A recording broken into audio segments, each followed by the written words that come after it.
वालेकुम रहमतुल्लाहि व बरकातहू। वालेकुम अस्सलाम व रहमतुल्लाहि व बरकातहू। मौलाना मोहम्मद साहब, क्या हाल है आपके? अल्हम्दुलिल्लाह अला कुल्ली हाल। माशाअल्लाह।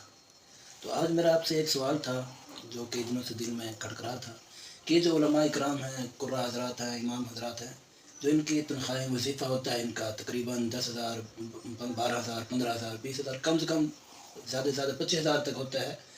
तो इसमें इन लोगों का कैसे गुजारा होता है, ये इनकी क्या तरतीब है? बिस्मिल्लाहिर्रहमानिर्रहीम। बहुत अच्छा सवाल किया मौलाना काशिफ साहब ने।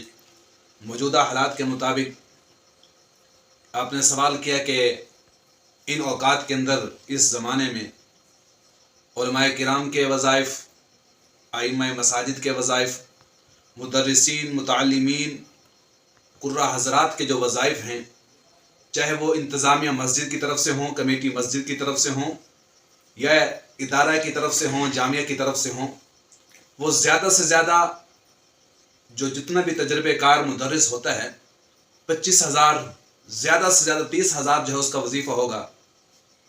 और आजकल मज़दूर की जो मज़दूरी है वो तकरीबन जो है वो 1,000 रुपये है। फैक्ट्रियों के अंदर, मिल्स के अंदर जो है वो 32,000, 35,000 जो है वो महाना उसकी 8 घंटे ड्यूटी है। लेकिन जो मुदर्रिस होता है, इमाम होता है, वो 24 घंटे जो है वो मस्जिद की, मदरसे की ड्यूटी करता है।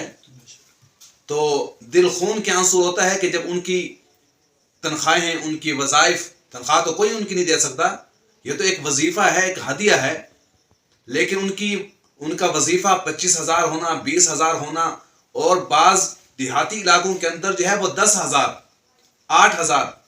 सोचने की बात है, आखिर उनके बच्चे हैं, उनके भी माँ बाप हैं, उनके भी घर वाले हैं, तो उन्होंने भी जो है इस दौर के अंदर, पुरफितन दौर के अंदर, महंगाई के दौर के अंदर अपनी ज़िंदगी बसर करनी है। अगर वही इमाम कोई कारोबार में लगता है, वही आलिम, उसने ज़िंदगी गुजारनी है, उसने तालिब इल्मी ज़िंदगी गुजारी, अपने मदरसे के अंदर रहा, उस वक़्त उसको एहसास ना था।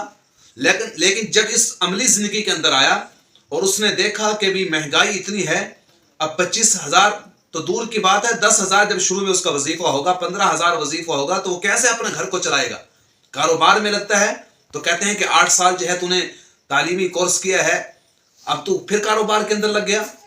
अब अकेली मस्जिद से गुजारा तो नहीं होता उसका। इतना हमारा तवक्कुल नहीं अल्लाह पर। ठीक है, अल्लाह की ज़ात पर तवक्कुल, उलमाए किराम फरमाते हैं, ये उसके बाद है कि जब इंसान असबाब इख्तियार करे फिर अल्लाह की ज़ात पर तवक्कुल करे। अब ये तो नहीं है कि सिर्फ जो है घर में बैठ जाए और कहे कि मैं तो अल्लाह पर तवक्कुल कर रहा हूँ। लतीफ़ा है, मशहूर लतीफ़ा है, हाँ भी मौलवी जी मेरे शादी नहीं होती, मेरे जो है वो बच्चे नहीं है, दुआ करें। काफ़ी अरसा गुजर गया, पीर जी दुआ कर रहे हैं, हाँ भी हुई औलाद नहीं। अच्छा ये बताओ कि आपकी शादी हुई है?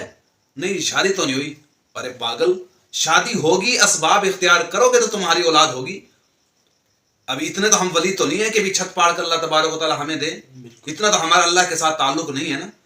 अल्लाह के साथ ताल्लुक बनाना है, तवक्कुल भी है, लेकिन कुछ असबाब भी इख्तियार करने हैं।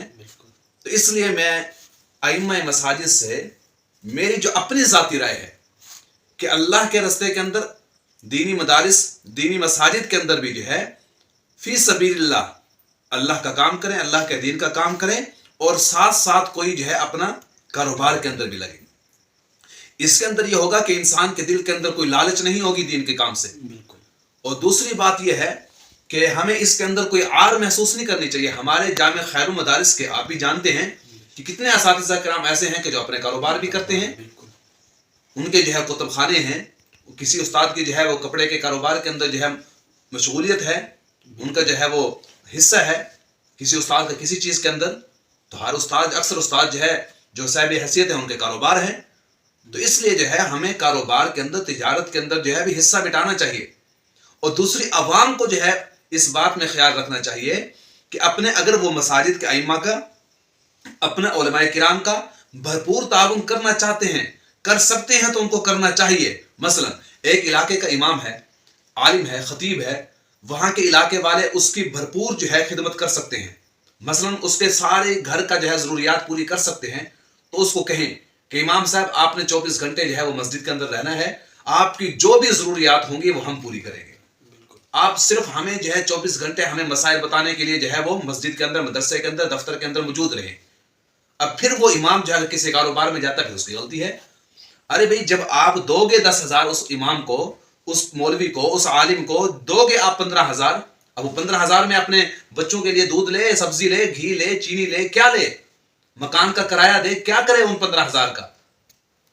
اگر تم 15,000 اپنے جو ہے 50,000 جو ہے اپنے بچے کی فیس میں لگا دیتے ہو، مولوی کی تنخواہ جو 15,000، جو مولوی جو ہے تمہیں قرآن کی تعلیم تمہارے بچوں کو دے، جب تمہارا بچہ پیدا ہو کان میں اذان تمہارا مولوی دے گا، جنازہ تمہارا مولوی پڑھائے گا، نکاح تمہارا مولوی پڑھائے گا، مر رہے ہو مر نہیں سکتے یاسین تمہارا مولوی پڑھے گا، مرنے کے بعد جو ہے قبر پر فاتح تمہارا مولوی پڑھائے گا، سارا کچھ مولوی، لیکن جس وقت وظیفے کی بات آتی ہے وہی 15,000، وہی 20,000.